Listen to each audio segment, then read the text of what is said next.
सोचिए अगर आधी दुनिया का बादशाह ताज पहनने के बजाय मस्जिद की चटाई पर बैठे। सोचिए अगर एक बादशाह रात के अंधेरे में अपनी पहचान छुपाकर शहर की गलियों में घूमे। और सोचिए अगर एक भूखे बच्चे की आह एक खलीफा की नींद उड़ा दे। ये किसी कहानी का किरदार नहीं, ये हैं उमर बिन खत्ताब अमीरुल मोमिनीन। इस्लामी तारीख में अगर इंसाफ, जवाबदेही और खौफ खुदा का नाम लिया जाए तो सबसे पहले हज़रत उमर रदियल्लाहु ताला अन्हु का जिक्र आता है। ये वो दौर था जब इस्लामी सल्तनत 23 लाख मुरब्बा मील में फैल चुकी थी, मगर इस ताकत के बावजूद उमर का दिल हर भूखे के साथ धड़कता था। आज हम उमर की उसी जिंदगी का एक पन्ना खोलेंगे जो आज के हुक्मरानों के लिए आईना है और उम्मत के लिए सबक।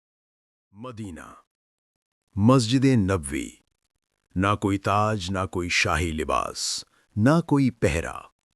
उमर रज़ी अल्लाहु अन्हु मस्जिद की साधारण चटाई पर बैठकर लोगों की बातें सुनते हैं। यही उनका दरबार है, यही उनका तख्त। दिन में इंसाफ और रात में जवाबदेही। जब अंधेरा उतरता है तो उमर अपने कंधों पर उम्मत का बोझ उठाकर मदीने की गलियों में निकलते हैं।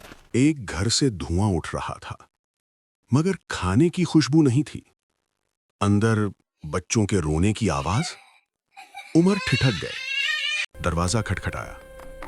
अंदर से एक औरत की टूटी हुई आवाज आई। 3 दिन से घर में कुछ नहीं है, बच्चे भूख से रो रहे हैं। मैं हांडी में पत्थर डालकर उन्हें बहलाती हूँ कि शायद सो जाएं। और फिर उसने कहा, मैं उमर की शिकायत अल्लाह से करती हूँ। ये शब्द उमर के दिल में एक खंजर की तरह उतरे। उमर फौरन बैतुल माल पहुंचे। आटा, घी, दाल, मसाले सब कुछ खुद अपने कंधे पर उठाया। असलम ने कहा, ए अमीरुल मोमिनीन, मैं उठा लेता हूँ। उमर की आंखों में आंसू थे। कहा, असलम, क्या कयामत के दिन मेरा बोझ भी तुम उठाओगे? उमर उस औरत के घर पहुंचे। खुद सब्जी काटी, खुद आटा गूंथा, खुद चूल्हा जलाया। इतिहास गवाह है, धुआं उनकी आंखों में भर गया, मगर वो झुके रहे। खाना तैयार हुआ, बच्चों के सामने रखा।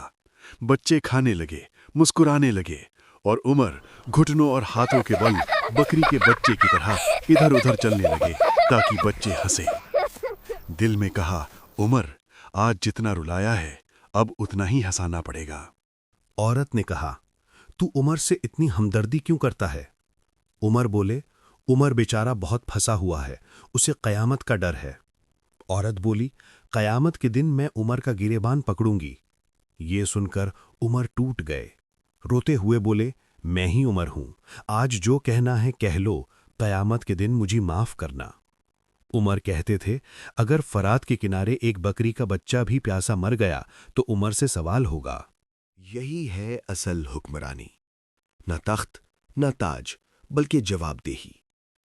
हजरत उमर ने कहा था, हम जलील थे, अल्लाह ने हमें इस्लाम से इज्जत दी।